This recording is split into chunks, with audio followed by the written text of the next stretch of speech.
জাতের যারা মাইয়া এরা টাকার দিকে তাকায় না, সম্মান আর ইজ্জতের দিকে বড় নজর করে।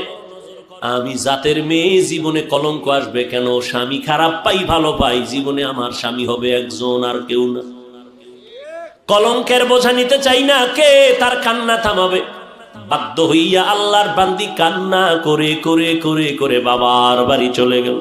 ও বাবা, আমার কপাল খারাপ, আমার স্বামী আমারে বিদায় করে দিয়েছে। বিয়ার বর হতে আজ পর্যন্ত স্বামীর খেদমতে কোনো ত্রুটি করি নাই, কিন্তু এক গরিব ভিক্ষুকের সুপারিশ করতে গিয়ে আজ আমার তালাকের স্লোগান চলে আসলো। বাবাও বড় ভালো সন্তান, কন্যাকে সান্ত্বনা দিয়া কয় ধৈর্য ধারণ কর, কোরআন তেলাওয়াত কর, মালিকের ফয়সালার অপেক্ষায় থাক।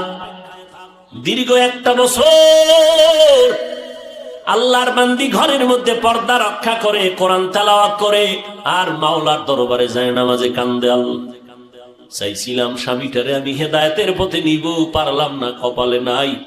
আল্লাহ, তুমি এমন একজন স্বামী যদি আমারে কপালে রাখো, যেই স্বামী দিনদার হবে, একটা দিনদার স্বামী মিলায় দাও।